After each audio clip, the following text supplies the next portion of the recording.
الحمد لله رب العالمين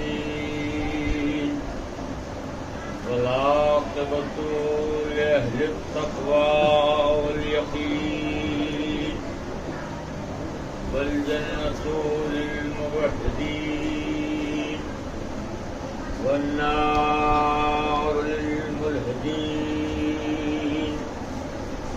والصلاة والسلام على النبي الأمي العربي القاسي المكي المدني الهاشمي الطهي التهامي السراج المضيء والكوكب الدري صاحب الوقار والسكينة المدفون بأرض المدينة والعبد المؤيد ورسول المسدد المحمود الأحمد مولانا بالقاسم محمد اللهم صل على محمد وآل محمد وآله الطيبين الطاهرين المعصومين المظلومين لا سيما على بقية الله الأعظم روحي وأرواحنا لمقدم الفداء ولعنة الله على أعدائهم أجمعين من يومنا هذا إلى يوم الدين. أما بعد فقد قال رسول الله صلى الله عليه وآله وسلم بسم الله الرحمن الرحيم إذا التبست عليكم الفتن فقم الليل المظلم فعليكم بالقرآن صلوات اللهم صل على محمد وآل محمد. عشرہ مجالس کی آج یہ ابتدائی اور پہلی مجلس ہے اور میں نے آج کی اس مجلس کے لیے عنوان عظمت قرآن قرار دیا ہے کیونکہ ابتدائی مجلس ہے لہذا قدر تاخیر ہو گئی ہے تو آغاز مجلس میں تاخیر ضرور ہو گئی لیکن انشاءاللہ اختتام مجلس میں تاخیر نہیں ہوگی. گزارش ہے کہ تھوڑا تھوڑا قریب آ جائیں تاکہ قلب مجلس بھر جائے اور بعد میں آنے والوں کو پریشانی ہو. تھوڑا تھوڑا قریب آ جائیں. دیگر بآواز بلند صلوات. اللهم صل على محمد وآل محمد. خالق کائنات نے اس عالم رنگ و بو میں انسانوں کی ہدایت کے لیے کچھ صحیفے کچھ کتابیں بھیجی. ان کتابوں میں سب سے افضل کتاب، سب سے اکمل کتاب، سب سے اجمل کتاب، سب سے اعلیٰ کتاب، سب سے احسن کتاب، سب سے بالا کتاب، سب سے بہترین کتاب، سب سے برترین کتاب اگر کوئی کتاب ہے تو اس کتاب کا نام خدا مجید. قرآن مجید وہ کتاب ہے جس کو خالق کائنات نے معجزہ بنا کر قلب پیغمبر یعنی دل اطہر پر نازل فرمایا. اور یہ کتاب کل بھی معجزہ تھی، آج بھی معجزہ ہے اور صبح قیامت کی کتاب معجزہ رہے گی. مرور زمانہ اور امتداد ایام سے اس کتاب کی ہدایت پر کوئی فرق نہیں پڑتا. کتاب کل بھی ہادی تھی، آج بھی ہادی ہے اور صبح قیامت کی کتاب ہادی رہے گی. اسی کتاب کے تعلق سے وہ رسول جو آقائے سجاں ہے، وہ رسول جو باعث کنفکاں ہے، وہ رسول جو تاج سر رسولہ ہے، وہ رسول جو نور شمس و قمر ہے، وہ رسول جو واقف خوشخطر ہے، وہ رسول جو مالک بہربر ہے، وہ رسول جو آقائے سلمان گزر ہے، ارشاد فرما رہا ہے کہ اذا التبست علیکم الفتن لقد اللیل المظلم فعلیکم القرآن، اگر تم پر سیاہ رات کے ٹکڑوں کی طرح فتنے آ پڑیں تو تم کسی ملا کے پاس نہ جانا، کسی مولوی کے پاس نہ جانا، کسی خطیب کے پاس نہ جانا، کسی ادیب کے پاس نہ جانا، کسی کامل سے رجوع نہ کرنا، کسی عامل کے پاس نہ جانا، کسی ناصح کے پاس نہ جانا، کسی مسلح کے پاس نہ جانا۔ اگر تمہیں محمد وآل محمد صلوات اللهم صل على محمد وآل محمد، تم نہ کسی ملا کے پاس جانا، نہ کسی مولوی کے پاس جانا، نہ کسی خطیب کے پاس جانا، کسی ادیب کے پاس جانا، نہ کسی پیر کے پاس جانا، نہ کسی دستگیر کے پاس جانا۔ اگر تمہیں فتنوں نے گھیر لیا ہے تو فعلیکم بالقرآن، تم پر واجب یہ ہے اور لازم یہ ہے کہ تم قرآن سے جڑ جانا۔ سلوات پڑھیے بابا۔ اللهم صل على محمد وآل محمد، تو تم پر فرض یہ ہے کہ تم قرآن سے جڑ جانا۔ فعلیکم بالقرآن، فرض یہ ہے کہ قرآن سے وابستہ ہو جانا، قرآن جڑ جانا، اس لیے کہ قرآن کا کوئی بھی متبادل نہ بدل ہے۔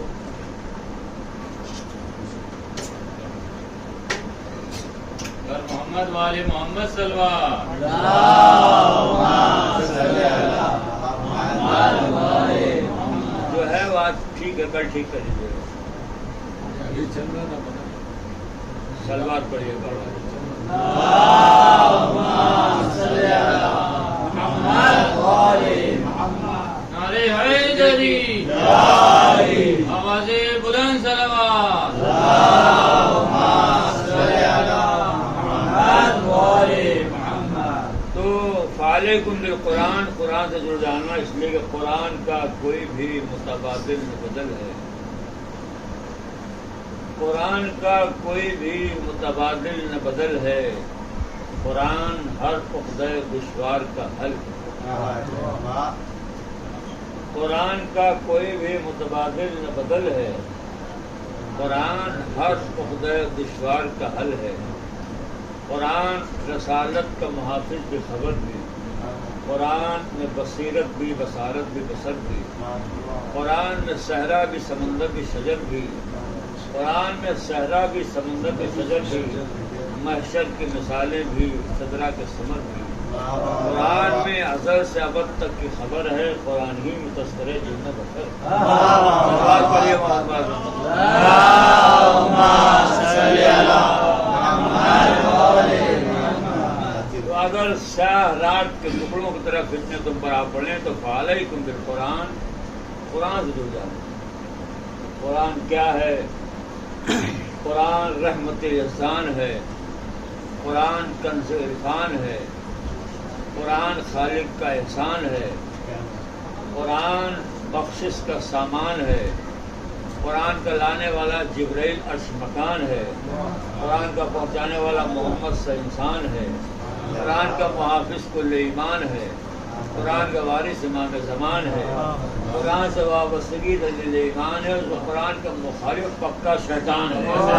سلوات پڑھیے محمد والے محمد۔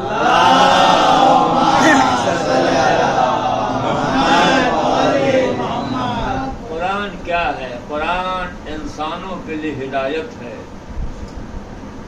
بیماروں کے لیے شفا ہے، تاجروں کے لیے پیمانہ ہے، جابروں کے لیے سبق ہے، جابروں کے لیے سبق ہے، بیماروں کے لیے شفا ہے، تاجروں کے لیے پیمانہ ہے، انسانوں کے لیے ہدایت ہے، حکومتوں کے لیے قانون ہے، عدالتوں کے لیے فیصلہ ہے، کمزوروں کے لیے عصا ہے، ضعیفوں کے لیے سہارا ہے، خاصان خدا کے لیے وظیفہ ہے، اور منافقوں کے تماشا ہے، ساری بات سمجھ جملے کو. تو قرآن وہ کتاب ہے کہ اگر آیتوں کی شکل میں آئے تو کتاب جلی ہے، انسانی شکل میں آئے تو مولا علی ہے. پڑھیے محمد وآل محمد.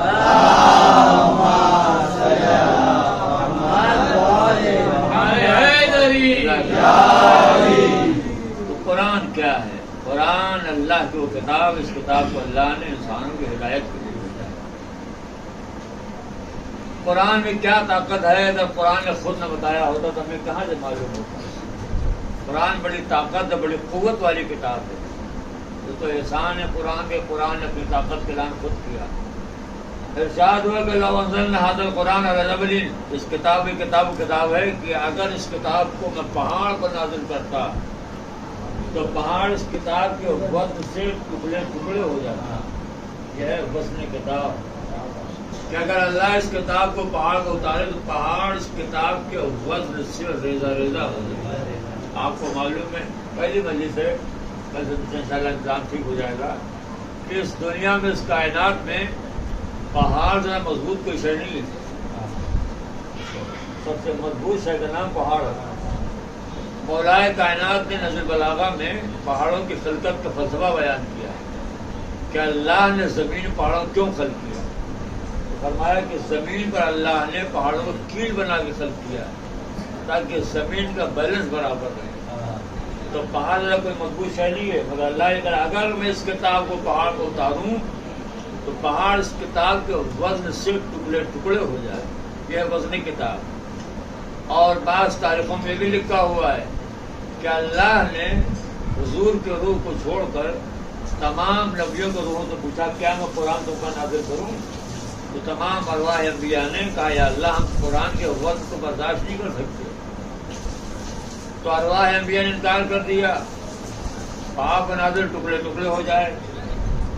میں کہوں یا اللہ تیرا ایک گھر ہے، مرکزی گھر ہے، اور تو معصوم نبیوں کے پاک و پاکیزہ ہاتھوں سے بنوایا ہے جس کا نام کعبہ ہے. ایسا کر کہ اپنے اس کتاب کو پہاڑ کعبے پر نازل کر دے. تو اللہ نے یہ کتاب کعبے میں نازل نہیں کی. اللہ کیوں؟ کہا تم نے دیکھا نہیں قرآن ناطق کا ایک پارہ دیوار کعبہ سے رابطہ ہو گئی. پڑھیے محمد والے محمد سے.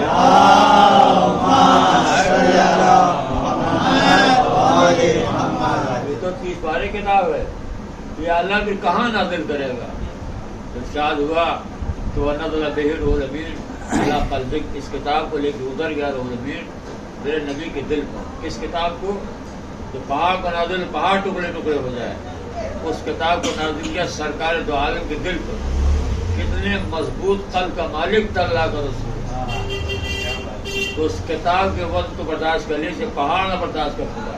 میں اکثر کہتا ہوں کہ جس کا دل اتنا مضبوط ہے اس کا دماغ کتنا مضبوط ہوگا. معاف کرنا مسلمانوں، جس کا دل قرآن کے وقت کو برداشت کر لے اس کے دماغ کو ہلکے سے بخار بھی کیا. سلوات پڑھیے محمد علی محمد.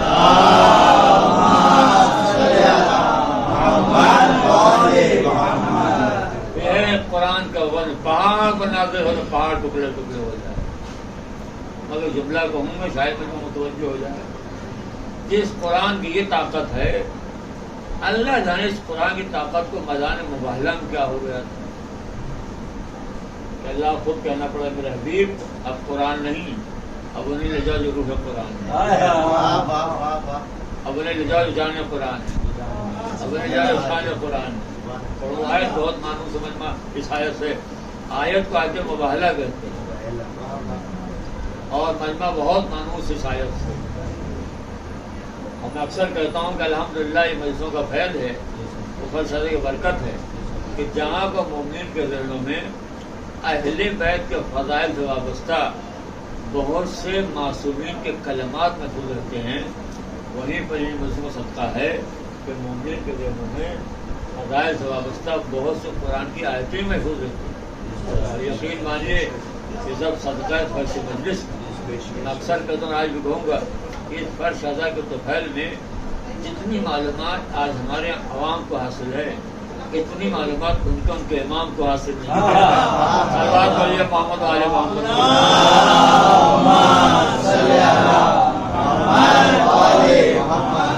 تو شاید کوئی ایسا بدنصیب مومن اس کے ذہن میں آئے، ورنہ ترجمہ تو بہرحال محفوظ ہوگا۔ اللہ کیا کر رہا ہے؟ غریب سے کہہ دیجئے کہ تم اپنے بیٹوں کو لے آؤ اور میں اپنے بیٹوں کو لے آتا ہوں، اور تعالوا نہ تم اپنا آنا اپنا، ان سے کہیے آپ کہ تم اپنے بیٹوں کو لے آؤ میں اپنے بیٹوں کو لے آتا ہوں۔ کیا کہا؟ ان سے کہیے کہ تم اپنے بیٹوں کو، میں اپنے بیٹوں کو، میں اپنے بیٹوں کو۔ میں آپ کے حوالے سے اللہ سے پوچھتا ہوں، یا اللہ کیا تجھے نہیں معلوم کہ میرے کیا بیٹے نہیں ہیں؟ تو نے دیا تو نے لے لیا، آج کرا بیٹے لے آؤ، ابھی تو ایک بیٹی ہے تو بھائی بیٹے تو ہے نہیں، کہا جائے گا ان سے کہ تم اپنے بیٹوں میں اپنے بیٹوں کو، تو بیٹے تو ہے لے جانا ہے بیٹوں کو۔ تو دنیا اپنی اپنی کتابیں پڑھ کے مجھے بتایا کہ نبی کو لے جانا تھا بیٹوں کو، بیٹے تھے نہیں، تو سرکار تو عالم بیٹے لینے کس کے در پہ آئے؟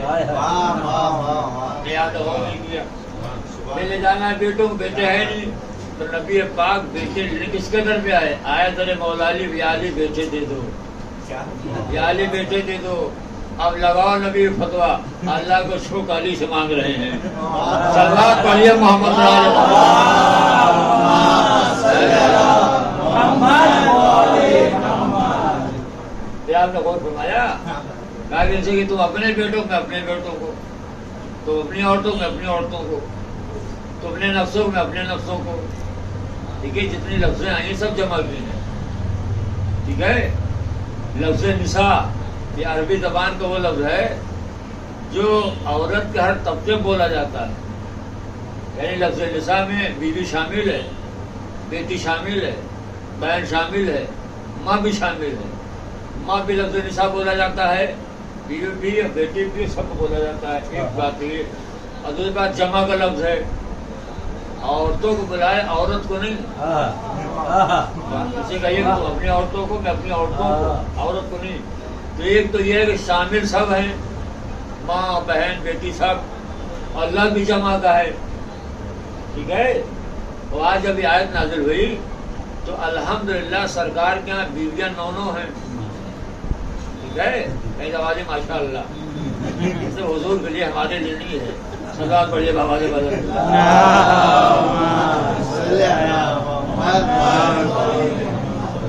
بیویاں 9 ہیں، اور بقول ہمارے بڑے بھائیوں کی بیٹیاں 4، تو بھیا بیویاں 9 بیٹیاں 4، شامل سب، لب جمع کا۔ اب اس سے بتا تو میں کل بھی لگتا ہوں، ایک تو ہے کہ شامل سب ہیں، ٹھیک ہے، اللہ بھی جمع کا ہے۔ آج 9 بیویاں ہیں، بیٹیاں بقول آپ کے 4، تو عورتوں کو لے جانا عورت کو نہیں، مگر جب سرکار دو عالم اس نورانی قافلوں پہ لے چلے تو چشم فلک نے منظر دیکھا کہ سرکار دو عالم نے اپنے گھر سے کسی ایک کو بھی نہیں لیا۔ متوجہ ہونا اگلے فقرے پر، سرکار دو عالم نے اپنے گھر سے کسی ایک کو بھی نہیں لیا، اور علی گھر سے کسی ایک کو بھی نہیں چھوڑا۔ صلوات پڑھیے محمد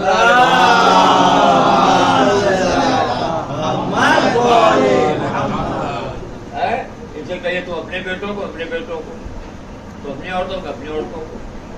ارے قافلہ جا رہا ہے کہاں؟ میدان مباہلہ میں۔ انداز کیا ہے؟ علامہ زمخشری نے پوری تصویر کھینچی اس قافلے کی، لکھا ہے کہ حضور ہیں اور ایک نواسا جو ہے، جو بڑا والا ہے، وہ انگلی پکڑے ہوئے ہے اور چھوٹا نواسا گود میں ہے۔ ٹھیک ہے، ایک نواسا انگلی پکڑے ہوئے اور دوسرا نواسا گود میں ہے، اور حضور کے پیچھے لفظ نساء کی جگہ بیٹی فاطمہ زہرا، اور ان کے پیچھے مولا علی ہے۔ حضور ہے، ایک نواسا انگلی پکڑے ہوئے، ایک گود میں ہے، پیچھے بیٹی، بیٹے کو بچوں کی ماں، ان کے پیچھے بچوں کا باپ۔ سرکار ہیں، ایک نواسا گود میں، ایک انگلی پکڑے ہوئے، پیچھے بچوں کے ماں، خالی ہاتھ،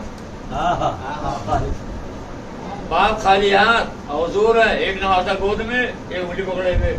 یا ربی اللہ، آپ اپنی حیثیت کو سمجھیے، کہ آپ چھوٹے موٹے نبی نہیں ہیں، نبیوں کے نبی ہیں، رسولوں کے رسول ہیں، خاتم الانبیاء، سید المرسلین ہیں، اور آپ بچوں گود میں لیے ہوئے۔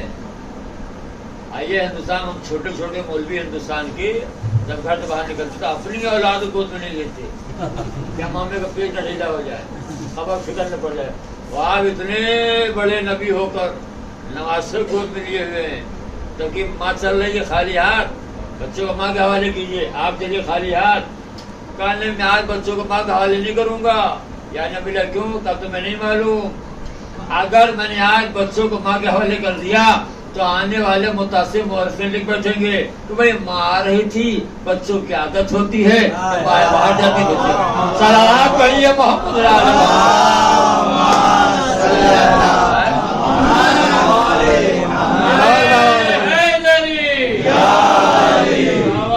بلند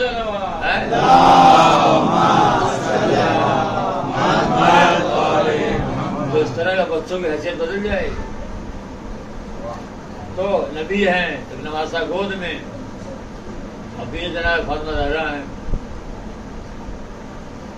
اور عجیب شان بھی لکھی. اب جملے سنیے گا. ایک تو شہزادی زہرا خود چادر کے پردے میں ہے، خود پردے میں، سر تا قدم پردے میں. اور میں یہ کیوں ہوں کہ ایک ہی پردہ تھا، آگے نبوت کا پردہ، سنت و امامت کا پردہ، پیچھے ولایت کا پردہ ہے خود پردے میں. تو بھیا جو اتنے پردوں میں ہے اسے میدان میں لانے کا فائدہ کیا؟ جو اتنے پردوں میں ہے اسے میدان میں لانے کا فائدہ کیا؟ تو آئے چاہے سوال اللہ سے کریں چاہے رسول کے پاس برابر ہے. اب دیکھا جو اتنے پردوں میں ہے اسے باہر لانے کا فائدہ کیا؟ تو کہا دیکھو پردے میں کون ہے؟ ہم نے کہا عصمت. اب تو مقام عصمت سمجھ جاؤ. عصمت اگر پردے میں ہو تو توحید کو بچا لیتی ہے. نہیں آپ نے غور نہیں کیا جملے پر. کہا اب تو مقام عصمت سمجھ جاؤ. عصمت اگر پردے میں بھی ہو تو توحید کو بچا لیتی ہے. اب دنیا ہمارے بچے دیں مجھے آپ کا امام پردے میں فائدہ کیا؟ پڑھیے محمد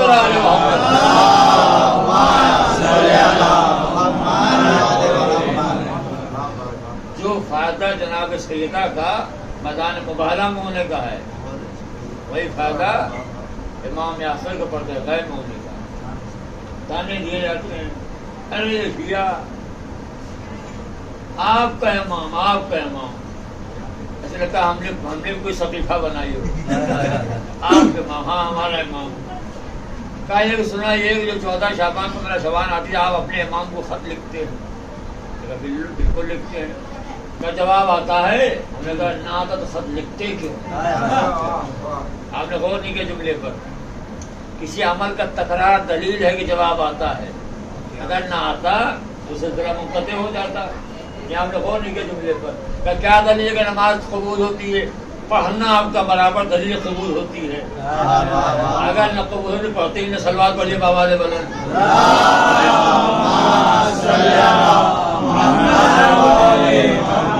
یہ خط لکھتے ہیں تو جملہ خود بتا رہا کہ جواب آتا ہے. نہ آتا تو لکھتے کیوں؟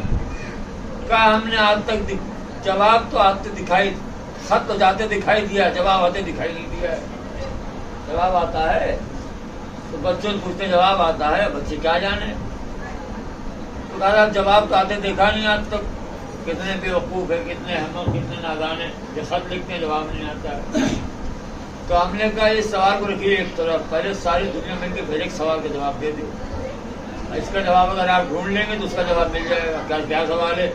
ہم نے کہا آپ کے یہاں ہر طرف مسجدوں میں نماز صبح کے بعد تک آواز آتی ہے یا نبی سلام علیکہ، یا حبیب سلام علیکہ، یا رسول سلام علیکہ. سلام جاتے تو ہم نے بہت دیکھا. اور کیا آپ نے سلام جاتے ہم نے بہت دیکھا. جواب آتا ہے، جواب آتے آپ تک نہیں سنا. جبکہ سب کو معلوم سلام مستحب، جواب واجب ہے. سلام پڑھیے بابا نے بلند.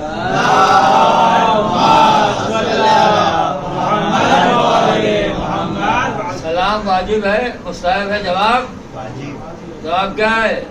واجب ہے. حالانکہ ہمارا سماج اس معاملے میں بہت پیچھے ہے. ہر ایک انتظام ایسا کہ لوگ اسے سلام کریں. اور اتفاق سے بیماری تاوی ہم مولویوں میں زیادہ ہے. نہیں یہ تو میں نے آپ کو خوش کرنے کے لیے کہا ہے. مولانا حالت ماشاءاللہ سب کی ایک ہے. ہر ایک انتظار میں لوگ ہمیں سلام کریں. صاحب نے پوچھا انتظار کیوں؟ کہ اگر لوگ ہمیں سلام کریں گے لوگ سمجھیں بڑے آدمی ہیں. اپنے آپ کو سماج میں بڑا ثابت کرنے بڑا گھٹیا نسخہ مل گیا ہے کہ جواب دو سلام نہ کرو تاکہ لوگ سمجھیں کہ ہم بڑے آدمی ہیں. اور اکثر نادان ہیں بھی ایسے جو اسی کو بڑا سمجھتے ہیں سے لوگ سلام کریں. ایک ساتھ نے پوچھا یہ سلام کرنے والا بڑا ہوتا ہے جواب دینے والا؟ تو کہیں کہ آپ مولانا ابھی بتائیے. تو ہم نے کہا امام حسین علیہ السلام کا ارشاد ایک سلوات پڑھیے مولانا.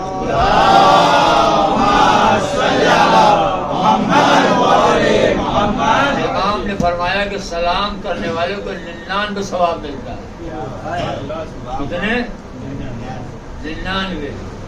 اور جواب دینے والے کو وہی ایک جو بچ گیا ہے. سلام کرنے والے کو امام حسین کا فرمان ہے یہ جن کے نام پر آپ نے فلسفہ بچھایا ہے کہ سلام کرنے والے کو 99 ثواب اور جواب دینے والے کو. آپ بتائیے بڑا کون ہے چھوٹا کون ہے؟ ابھی بات سمجھ نہیں آئی.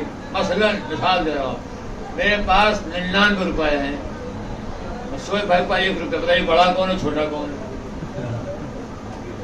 اب بات سب سمجھ گئے, نہ بولنے لگ بات مطلب بات سمجھ سب گئے ہیں. کدا پڑھے تو آپ ہی آپ کا 99 روپے ہے. تو معاملہ کیا ہے اور مسئلہ کیا ہے کہ جب پیسے کا معاملہ آتا ہے تو ہر بات سمجھ میں آتی ہے, اور جب سوال کی منزل آتی ہے تو کوئی بات سمجھ. اس کا مطلب یہ ہے کہ دنیا میں ہم نے مال کی قیمت کو سمجھا ہے, آخرت میں ثواب کی قیمت کو نہیں سمجھا. سلوات پڑھیے بآواز بلند.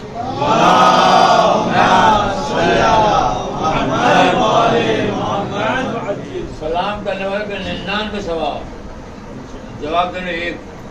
ایک بیماری اور بھی ہے, اور میں اپنی ہی مثال دے دوں گا, آپ کسی نام لوں گا خامخواہ ناراض ہو جائے گا. میں ہو گیا مولانا اور خطیب حدود اسلام, اور دنیا کی بیماریاں جو نام کے ساتھ لوگ لگا دیتے ہیں, میں ہو گیا. اور اپنے آپ کو میں نے بھی سمجھ لیا کہ ہم بڑے ہو گئے ہیں. اس وقت بڑے ہیں ہی ہم جائیں بیٹھے ہوئے, اور یہ بڑاپن میرے ہاتھ میں چاہوں 2 گھنٹے نہ اتروں. ٹھیک ہے, تھوڑا ہوا کرتے رہیے تاکہ بات ذرا لگے کہ سمجھ میں آ رہی ہے. قبرستان پڑھنے کا بالکل عادی نہیں ہونا. تو میں جیسے اترا, اکثر ہوتا بڑے شہروں میں, جیسے اترا ممبر سے وہ پانجے مسجد جو ہے اپنی کار لے کے آ گئے. یہاں کی بات نہیں تو رکشہ بھی نہیں لاتا کوئی, مجھے رکشہ بھی ڈھونڈنا پڑتا ہے. معلوم پانجے مسجد اپنی کار لے کے آ گئے. آئیے حضور. اب حضور جا کار بیٹھ گئے. اب ہم کہاں ہیں؟ کہاں ہیں ہم؟ کار میں. اب جو آ رہا ہے وہ سلام کر رہا ہے. ہم کار میں بیٹھ کر لوگوں کو سلام جواب دے, وعلیکم السلام وعلیکم السلام وعلیکم السلام. لوگ کہاں ہیں؟ ہم کہاں ہیں؟ کار میں. اور جو آ رہا ہے ہمیں سلام کر رہا ہے. ہم کار میں بیٹھ کر لوگوں کو سلام کا جواب دے رہے ہیں. شریعت کیا کہتی ہے؟ آپ کی شریعت کا فرمان کہنا یہ ہے کہ جو سواری پر ہے یا سواری میں ہے وہ سلام کرے گا, اس کے کچھ بات نہیں. جو زمین پر ہے اس کو وہ سلام کرے گا, سواری پر ہے یا سواری میں ہے. ایک جملہ کہ جو شاید مجمع بول دے, معلوم یہ ہوا کہ ہر صاحب کار کا فرد گھر بیکار کو سلام کرے. سلام کریے محمد راج محمد.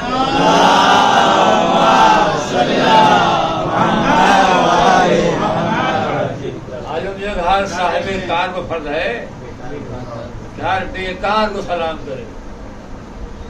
یا نبی اللہ, یہ آپ نے کیوں فرمایا جو سواری پر ہے وہ سلام کرے گا؟ تو کہا اس میں ہمارا کام ہے خباثت نفس کو مٹانا. ہمارا کام ہے نفسانی بیماریوں کو دور کرنا, خباثت نفس کو مٹانا. ہم نے اس لیے کہا تاکہ جس کے پاس کار ہے وہ صاحب, جس کے پاس کار ہے اس کے اندر غرور و دولت نہ آئے. جس کے پاس سواری ہے اس کے پاس غرور و دولت نہ آئے, جس کے پاس نہیں ہے احساس غربت نہ آئے. سلوات پڑھیے بآواز بلند پر محمد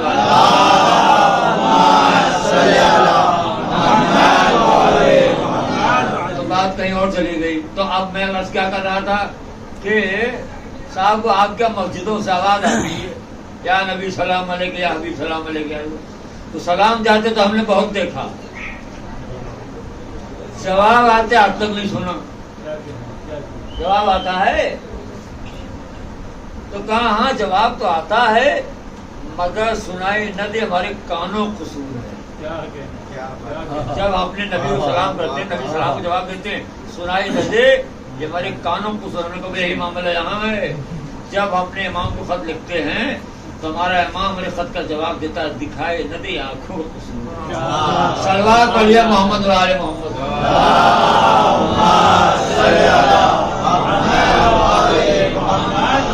بڑے اعتراضات کیے جاتے ہیں، میں نے اکثر کہا ہے کہ ہمارے سارے عقائد پر قرآن کی آیتوں کا سپورٹ ہے۔ اگر کوئی ایک عقیدہ ہمارا قرآن سے الگ ہو جائے تو ہم انکار کر دیں۔ کہاں لکھا قرآن؟ آپ نے امام کو وجود قرآن سے ثابت کیجیے۔ قرآن کی کون سی آیت؟ ہم نے کہا کوئی ایک آیت ہو تو ثابت کرو۔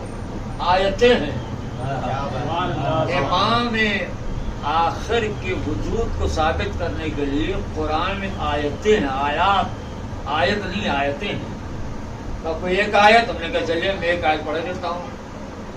اب بڑی مشہور آیت ہے، اللہ فرما رہا ہے کہ هو الذی ارسل رسولہ بالہدی ودین الحق یظہرہ علی الدین کلہ ولو کرہ الناس۔ یہ آیت ہے، روایت نہیں ہے۔ اللہ کیا کر رہا ہے؟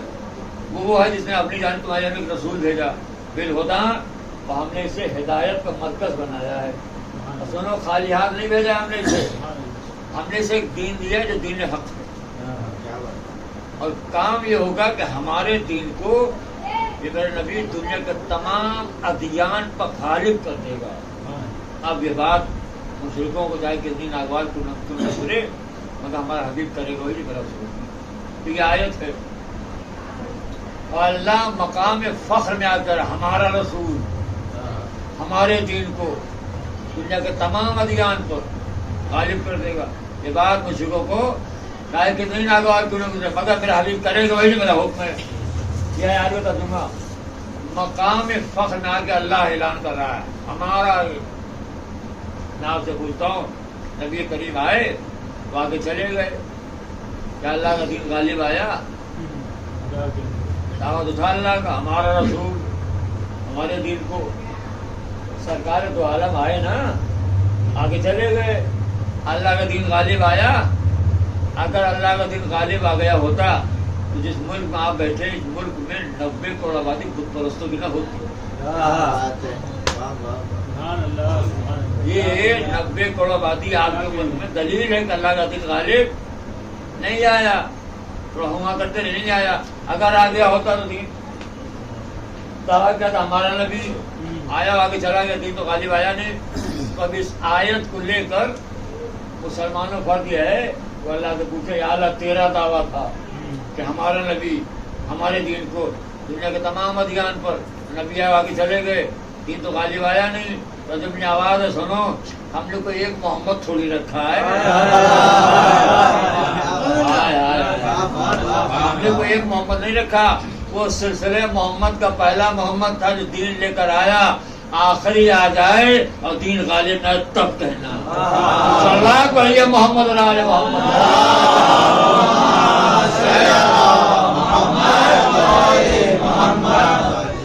وہ دین لے کے آنے والا ہے، وہ آخری آ جائے اور دین غالب چپ رہتا۔ باقی کا بڑا اچھا جملہ تھا، کون کہتا ہے کہ اپنے امام کے ظہور کے انتظار کرنا؟ بالکل نہیں۔ ہاں اپنے امام کے ظہور کا انتظار نہیں کرے، ہم اس دن کے اندر، اس دن اللہ کا دین غالب آنے والا۔ صلوات پڑھیے محمد و آل محمد۔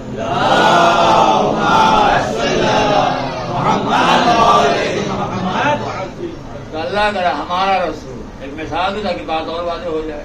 مثلا ہم سے کہا بھائی نے کہا مولانا 17 ربیع الاول کو جشن کرنا ہے، میں نے کہا اللہ قبول کرے، کہا تو کرے گا روز ہوگا تو کرے گا ہی۔ تو نے کہا ہمیں کیوں بتا رہے ہیں آپ؟ کہ ہم چاہتے ہیں کہ آپ کو اپنی طرف کوئی شاعر بھیج دیجیے۔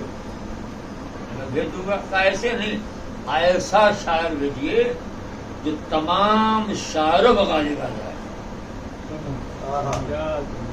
جملے میں توجہ رہے، صرف شاعر نہیں، ایسا شاعر جو تمام شاعروں پر غالب ہے. میں نے کہا مطمئن رہیے انشاءاللہ ایسا شاعر دوں گا جو تمام شاعروں پر غالب آ جائے گا. اب 70 لوگ آئی تو ہم نے بھیج دیے ایک کو, اس نے شرکت کی, میں پھر پڑھی, صبح ہو گئی, فون کر کے ہم نے پوچھا, کہا بھائی ہمارا بھیجا ہوا شاعر کیسا رہا؟ کہا دعویٰ تو بہت بڑا تھا مولانا آپ کا, ایسا شاعر دوں گا تو تمام شاعروں پر غالب ہے. ہوا کیا؟ کہا آپ کا بھیجا ہوا شاعر بیرونی شہرت چھوڑیے مقامی شاعروں پر غالب نہیں آیا. دعویٰ بہت بڑا تھا, مقامی شاعر غالب نہیں آیا, بڑے ایسا شاعر. تو دعوی تک ایسا شاعر دوں گا جو تمام شاعروں پر غالب آئے گا, اور وہ غالب کسی میں نہیں آیا. تو میں ہوا دعوے میں ناکام. اب اگر جملے میں نعرہ نہ لگے گا نا تو کل انشاءاللہ بالکل تبلیغ میں نہیں چھوڑوں گا, بالکل خود لگا دوں. تو میں ہوا دعوے میں ناکام, وہ ہوا مقصد میں ناکام. دعویٰ کیا تھا؟ ایسا شاعر دوں گا جو تمام شاعروں پر غالب آئے گا, وہ غالب کسی میں نہ آیا. تو میں ہوا دعوے میں ناکام, وہ ہوا مقصد میں ناکام. اللہ کا دعویٰ کہتا ہے ایسا رسول جماعت دین کو دنیا کے تمام ادیان میں غالب کر دے گا, وہ آئے غالب نہ آیا. تو اب مسلمانوں کے سامنے دو باتیں رہ جاتی ہیں, دو میں سے ایک بات کو ماننا پڑے گا, یا تو نبی پاک کو ناکام مان لو, یا وہ کہ جو پردے میں سے امام مان لو. صلوات علی محمد علی محمد.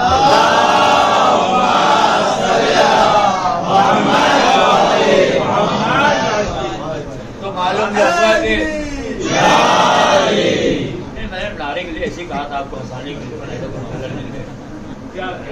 تو یہ امام ہمارا پڑھتے گئے. انشاءاللہ کوشش کروں گا ایک ایک آیت روز پڑھوں تاکہ مسئلہ مزید بھی حاصل ہو جائے. ان کے بڑے القاب ہیں. امام آخر کم سے کم 60 لقب تو مجھے یاد ہے, اور ہر لقب ایک مکمل مجلس ہے. ٹھیک ہے, انہیں القاب میں ایک لقب آپ کا منتخب خون حسین, یہ امام کا لقب. صاحب پڑھ رہے ملی میں امام کے القابات, میں نے کہا القاب تو جمع لقب کی, القابات کس کی جمع ہے؟ اب جہاں یہ عالم مولوی کا ہو وہاں پھر غربی والی کسی کا سمجھ میں آئے گی. جو مولوی کو اردو اتنی خراب ہے, سلوات بولیے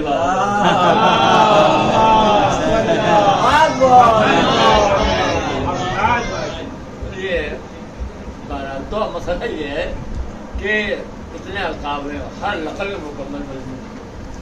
انہیں القاب میں لقب آپ کا منتقم خون حسین, یعنی خون حسین کا انتقام لینے والا ہے. ابھی تک امام کے خون کا انتقام نہیں لیا گیا ہے. وہ جناب مختار نے کیا ہے وہ صرف ایک جذبہ محبت اس کا اظہار ہو گیا ہے, نہ انتقام. اسے انتقام کو لفظ نہیں دینا چاہیے سمجھ کو, اس لیے کہ انتقام لینا وارث کا کام ہے. مختار محب تھے, وارث نہیں تھے. اور کیا ہم نے بدلہ لینا یہ کام ہے وارث کا. مختار کیا تھے؟ مختار امام کے چاہنے والے تھے, وارث. جو کچھ کیا انہوں نے وہ ایک جذبہ محبت اس کا اظہار ہو گیا. انتقام لینے والا پردہ غیب میں. اب سوال یہ ہے کہ امام حسین علیہ السلام کی شہادت کے خود امام موجود تھے, چوتھے امام موجود تھے. یہ حق چوتھے امام کو اللہ نے کیوں نہیں دیا؟ آپ بیٹے تھے, بیٹا باپ کا وارث ہوتا ہے, ٹھیک ہے, تو اللہ نے حق چوتھے امام کیوں نہیں دی؟ یہ لقب چوتھے امام کیوں نہیں؟ اللہ کہتا ہے انتقام لے لو, باپ کا انتقام بیٹے کو لینا چاہیے, لے لے. مگر اللہ نے چوتھے امام بھی حق نہیں دیا. چلیے چوتھے امام مل گیا, پانچویں امام کربلا موجود تھے, کم سے کم صحیح تھے, تو نگاہوں سب کچھ دیکھا ہے. تو اللہ نے حق پانچویں امام کیوں نہیں دیا؟ ان کا لقب ہونا چاہیے تھا. چلیے چھٹے امام, بڑا موقع ملا آپ کو, بڑی خدمات کیا امام نے مذہب کی. تو سوال یہ کہ یہ حق اللہ نے چھٹے امام کیوں نہیں دیا؟ نہ چھٹے امام, نہ ساتویں امام, نہ آٹھویں امام, نہ نویں امام, نہ 10ویں امام, نہ 11ویں امام دیا. تو 12ویں امام کو بھی غیبت کبریٰ کے بعد ہوگی بات. تو سوال یہ کہ چوتھے امام سے لے کے 11ویں امام تک اللہ نے کسی کو حق کیوں نہیں دیا؟ اس کا جواب یہ ہے کہ اگر اللہ چوتھے امام کو حق دے دیتا تو چوتھے امام یقیناً انتقام لیتے، مگر اپنے زمانے تک کے دشمنوں سے۔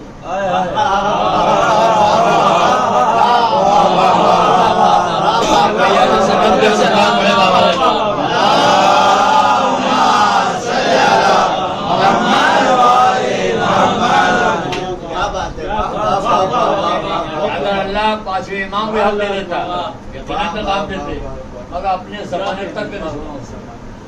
اگر اللہ چھٹے امام کو حق دے دیتا یقیناً انتقام دیتا، مگر اپنے زمانے کے دشمنوں تک کے۔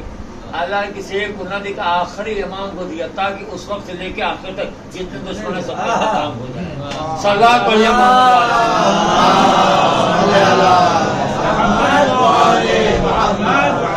ہمارا وہ امام جو پردہ غائب میں اس کا لقب منتقم خون حسین، خون امام حسین کا انتقام لینے والا۔ تو بیان تمام ہو گیا، انشاءاللہ کل وقت پائیے گا تو کل بات آگے بڑھے گی۔ آج تو اتنا کہ جب امام ظہور فرمائیں گے، بعض کتابوں میں لکھا ہوا کہ سب سے پہلے فرمولہ کو زندہ کرو، اس سے پوچھیں گے پتہ رباب کے لال تیرا کیا ہوا؟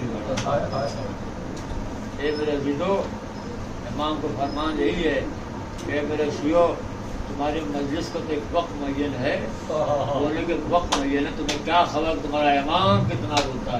میں آپ کی صبح حسین میں اپنے جب صبح بھی روتا ہوں شام بھی روتا ہوں۔ اور ان تمام شخصیات دو شخصیتیں ایسی جن کا مصحف جو پڑھا جاتا ہے تو پردہ غیب میں رہنے والا امام خون کے آنسو ہوتا ہے۔ ایک شہزادی علی اصغر کا مصحف اور ایک جناب سکینہ کا مصحف۔ اتفاق ہے کہ دونوں کی ماں ایک ہے، اس کا نام رباب ہے۔ کیا ظلم ہوا جناب علی اصغر پر؟ امام نے بچے کے لیے پانی مانگا تھا، چند قطرے پانی کا سوال۔ سوالات دنیا میں سے چھوٹا سوال آپ کو نہیں ملے گا، صرف چند قطرے پانی کا سوال تھا۔ اور بھائی سوال ہے کہ 6 مہینے کا بچہ اگر پیاسا ہو اس کے پیاس بجھانے کتنا پانی چاہیے؟ ماں سے پوچھیے، بہنوں سے پوچھیے جن کی گود میں 6 مہینے کا بچہ ہو تو یہ بتائیں گے چند قطرے پانی کے ہم لگ تک پہنچا دیں بچہ۔ تو سوال تھا چند قطرے پانی کا، سب سے چھوٹا سوال ہے یہ، اور اتنے چھوٹے سوال کا اتنا بڑا جواب دیا گیا، اتنا بڑا جواب بھی آپ کو نہ ملے گا۔ اور ہمیں رونا تو اس بات پہ آتا ہے کہ امام جب پانی مانگا دیکھتا ہے کہ پانی نہیں مانگا کہ مسلمانوں پانی دے دو، اے منارہ کو متیوں پانی دے دو، ایک امام والے والوں پانی نہ۔ امام نے کیا تمہیں کوئی صاحب اولاد نہیں ہے؟ میرا بچہ پیاسا، لاؤ تھوڑا سا پانی پلا جاؤ۔ اللہ اللہ، سوال بچت قطرے پانی کا، جواب دیا گیا 3 بھاگ کے 3 سے۔ اگر ذاکرین کی زبانی سناؤں تو ذاکرین پڑھتے ہیں کہ تیر اتنا وزنی تھا کہ جب بچے گلے میں لگا بچہ باپ کھاتے پلٹ گیا۔ تو اگر میں روایتوں کا سہارا لے کے سناؤں تو بڑی مشہور روایت ہے، جناب منہال کوفے کے رہنے والے مکے ہے حج کے لیے، حج کے بعد مدینے آئے تو امام زیارت کے گئے، تو امام کی خدمت میں امام کو سلام کیا، امام نے جواب دیا، پوچھا امام نے کہاں سے آئے ہو؟ کہا آقا میں کوفے سے آئے ہوں۔ اچھا کوفے کے رہنے والے ہو؟ ہاں مولا۔ کہتے بتاؤ مختار کیا کر رہے ہیں؟ منال نے کہا آقا آپ کے بابا کے دشمنوں کو چن چن قتل کر رہے ہیں۔ امام نے کہا اتنا اور بتا دیں کیا حرملہ گرفتار ہوا؟ جملہ میں نے کہا آپ کی آنکھوں میں آنسو آیا، آپ نے کہیں زیادہ بلند آواز سے منہال روئے۔ کیا بات ہے، یہ خاص قاتل کے بارے میں آپ پوچھ رہے ہیں؟ آپ نے اپنے بابا قاتل کے بارے میں کیوں نہیں پوچھا؟ آپ نے اپنے چچا قاتل کیوں نہیں پوچھا؟ تو امام نے کہا تمہیں خبر نہیں ہے حرمہ جو تیر مارا تھا میرے بھیا اصغر گلے میں کہ ہم اہل بیت ایک کلیجے میں لگا آواز کے لیے ولد ہے۔ اللہ رحمت نازل فرمائے۔ باب ادا بات تمام ہو گئی، منہال نے امام سے اجازت چاہیے اور آ گئے کوفے۔ اب گئے مختار خبر سنانے میں، کیا دیکھا؟ مختار بیٹھے ہوئے ہیں اور حملہ گرفتار ہو کے آیا ہوا ہے۔ مختار جب یہ منظر دیکھا، منہال منظر دیکھا تو باواز کا اللہ اکبر آواز تکبیر بلند کی۔ مختار نے کہا بے شک کی بجائی تو اللہ کے لیے ہے، اور یہ کون سا موقع ہے کامنان تمہیں نہیں معلوم میں مدینے سے آ رہا ہوں یار باپ ادا مدینے کا نام سنا مختار کھڑے ہو گئے بتا میرا امام کیسا ہے میں یہ بتانا چاہتا جب میں گیا تو امام نے پوچھا کہاں کا رہنے والے ہو میں نے کہا مختار میں نے کہا کوفے کے پوچھا مختار کیا کرے میں نے کہا کہ بابا کے دشمنوں چون چون قتل کر رہے ہیں تو امام نے مجھ سے پوچھا کیا حرملہ گرفتار ہوا آج جب تمہارے سامنے آیا حرملہ کو دیکھا تو امام یاد آ گئے یہ باپ ادا ایک بار مختار نے کہا حرملہ میرے قریب آ حرملہ قریب آیا بتا کیا کیا سن کربلا میں اٹھائے اس نے کہا امیر معاف کر دے گا معافی کسی کے لیے نہیں ہے بتا کیا اٹھائے ایک بار حرملہ نے کہا امیر میرے پاس کرم میں 7 تیر تھے یہ میں 4 دن کام نہ کیا مگر 3 دن وہ کام کیا میں بیان نہیں کر سکتا کہا اچھا بتاؤ پہلا تیر میں نے کسے مارا کہا امیر معاف کر دے گا معافی کسی کے نہیں ہے کہا پہلا تیر میں نے اس وقت مارا جب علی کا بیٹا عباس اپنی بھتیجی کے لیے مشق میں پانی لے کے جا رہا تھا میں تیر مارا جو مشق کا سکینہ میں لگا مشق کا سارا پانی بہ گیا مختار نے ماتم کرے سالے تو یہ حسین کے بچی پر رحم نہ آیا ہر باپ ادا جناب مختار رونے لگے یہاں تک یہاں سو پوچھا بتا دوسرا تیر میں کسے مارا کہا نے مجھے کیا بتانا پڑے گا کہا دوسرا تیر میں نے اس وقت مارا جب فاطمہ کا لال گھوڑے پہ تھا زمین پر نہیں آ رہا تھا میں نے تیر مارا جب پیشانی کو حسین کے لگا حسین گھوڑے زمین پر آئے مختار تڑپ کرے ظالم تو نے باغ زہرا اجاڑ دیا یار باپ ادا بہت دیر تک مختار روتے رہے آخر مختار نے کہا اچھا بتا تو نے تیسرا تیر کسے مارا کہا بھی نے پوچھے گا بتانا پڑے گا کہا تیسرا تیر میں نے اس وقت مارا جو حسین اپنے 6 ماہ کے بچے کو لے کے آئے حسین نے سوال جواب کیا تو میں نے وہ تیر مارا کہا پھر کیا ہوا کہا اتنا وزنی تھا جب بچے گلے میں لگا بچہ باپ کا تو پلٹ گیا باپ یاد بس ایک فقرہ اور سنیے مجلس تمام ہو جائے بچہ شہید ہو گیا امام کا ارادہ تھا کہ بچے کو لے جا کے دفن کر دیں عجیب عجیب منظر ہے ارادہ یہی تو مگر جب امام چلے تو ایک بہت بڑے سنی عالم گزرے ہیں ملا احمد مبی فرنگی بھائیوں نے لکھا ہے کہ وہ بچی 6 برس کی 4 برس کی میرے خامہ کھڑے دیکھ رہی تھی میرا بابا بھیا کو پانی پلا کے لا رہے ہیں باپ بچی آگے بڑھی باپ سے آگے نبڑ گئے بابا آپ بھیا کو پانی پلا لائے میں پیاسی رہی اے بابا ذرا ندا کا دامن ہٹائیے میں بھیا کے لبوں کو چوموں گی امام نے دامن ہٹایا ارے منظر کچھ ایسا تھا بچی برداشت نہ کر سکی اپنے ہاتھوں رکھا آنکھوں پر لوگ کیا خامی جائے اماں بھیا کے طرح پانی پی کے آیا ہے بس سر بہب ادا امام آئے درے خیمہ بآواز رباب درے خیمہ رباب آ گئی ہمار باب ادا علامہ رشید ترابی صاحب مرحوم پڑھا کرتے تھے کہ امام بچوں کو ماں کے حوالے نہیں کیا بلکہ پوچھا رباب بتاؤ میں تمہارا کون ہوں رباب نے کہا آقا میرے والی ہے اور میں کون ہوں آقا میرے وارث ہیں اور میں کون ہوں آقا میرے شوہر ہیں اور میں کون ہوں کہا آقا میرے امام ہیں کہا رباب امام مانتو کہاں مولا جب اقرار لے لیا تو امام نے کہا رباب حسین بڑا شرمندہ میرے بچوں کو پانی نہ پلا سکا ہاں 3 ہونا بچہ سیراب ہو گیا ارے ماں نے بچوں کو لیا کہا اے بیٹا علی اصغر مجھے لگتا ہے تیرا قاتل صاحب کا اولاد نہیں تھا اور باپ بیٹا بس مسائل کا آخری فقرہ یہاں پہ لکھا خیمے میں رونے کا آواز بلند ہوئی پر منزل آئے امام نے کہا رباب ہمیں بچوں کو دفن کرنا ہے اللہ اللہ امام کے ہاتھوں میں ذوالفقار اور جناب رباب کے ہاتھوں میں ننھی سے میت اے اولاد والو یہ تاریخ کا پہلا جنازہ ہے جس آج ایک ماں اٹھائے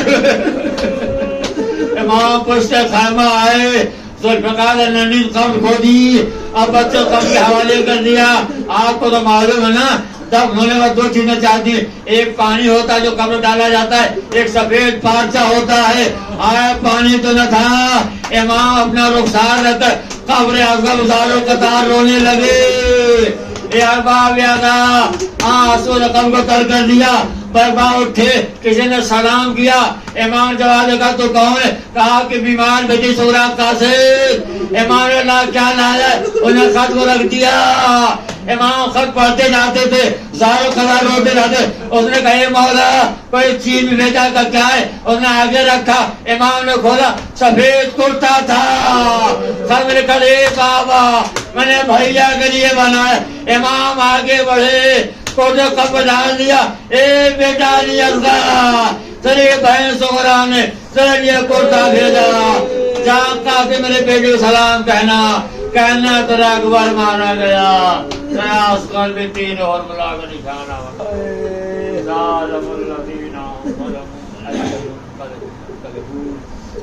لعنت القوم الظالمین تقبل منا انک انت السمیع العلیم اللهم انی اسألک باسمک العظیم العظیم العظیم الذی الاکرم۔ یا اللہ تجھے واسطہ ہماری اس قلیل عبادت کو فرما، ہم سب کا ہمارے سالہ کو دور فرما۔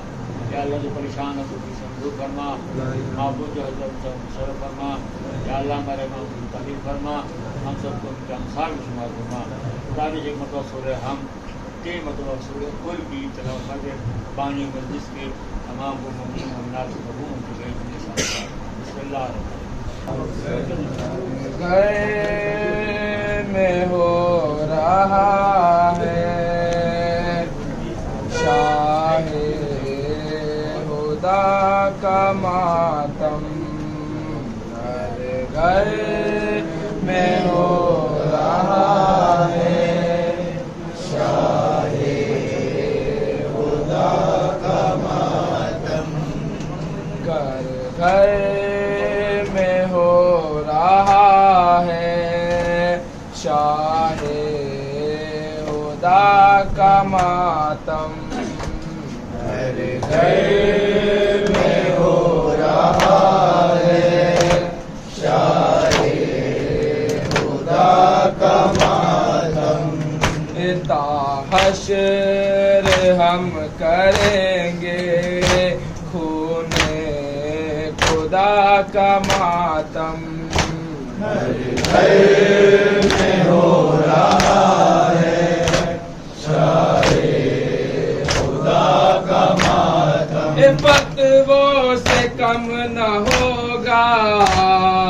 مفتی ذرا ٹھہر جا، ماتم بھی تو کرے گا مفتی ذرا ٹھہر جا، آئے گا میرا مولا مفتی ذرا ٹھہر جا، تو بھی تو خود کرے گا اپنی حیا کا ماتم، گھر گھر میں ہو رہا ہے شاہ خدا کا ماتم، گھر گھر میں ہو رہا ہے شاہ خدا کا ماتم، محشر میں نہ چلے گا مفتی کوئی بہانہ، فتووں پہ تیرے تجھ کو ماریں گے لوگ تانا، صحرا کی آرزو کو اب دیکھ لے زمانہ، دنیا میں ہو رہا ہے زین العبا کا ماتم، گھر گھر میں ہو رہا ہے شاہ خدا کا ماتم، گھر گھر میں ہو رہا ہے شاہ خدا کا ماتم، کرب و بلا میں جس نے گردن پہ تیر کھایا، اے حرملا تجھے کیوں اس پر رحم نہ آیا، یہ تو بتا دے تو نے بدلے میں کیا ہے پایا، بانو تو کر رہی ہے اس بے خطا کا ماتم گھر گھر میں ہو رہا ہے شاہ خدا کا ماتم، گھر گھر میں ہو رہا ہے شاہ خدا کا ماتم۔ شمرے لائن تھم جا، ایک ماں پکارتی ہے، ہاتھوں سے پیٹ کر سر ایک ماں پکارتی ہے، اے کند تیرا خنجر ایک ماں پکارتی ہے، کربو بلا نے دیکھا خیر النساء کا ماتم، گھر گھر میں ہو رہا ہے شاہ خدا کا ماتم، گھر گھر میں ہو رہا ہے شاہ خدا کا ماتم۔ زینب کے سر سے چھینی جب ظالموں نے چادر، احساس بیردائی بنت علی کھلے سر، در در پھرا رہے تھے بی بی تمہیں ستم گئے، کیسے نہ ہم منائے تیری ندا کا ماتم، گھر گھر میں ہو رہا ہے شاہ خدا کا ماتم، گھر گھر میں ہو رہا ہے شاہ خدا کا ماتم۔ چاند اور حسین نوحہ بی بی سنا رہے ہیں، اہل عزا کو دیکھو آنسو بہا رہے ہیں، یہ ماتمی تمہارے پرسے کو آ رہے ہیں، کرنا قبول زہرا اہل عزا کا ماتم، گھر گھر میں ہو رہا ہے شاہ خدا کا ماتم، گھر گھر میں ہو رہا ہے شاہ خدا کا ماتم۔ حشر ہم کریں گے خون خدا کا ماتم، جاؤ سے حسین حسین حسین حسین حسین حسین حسین حسین حسین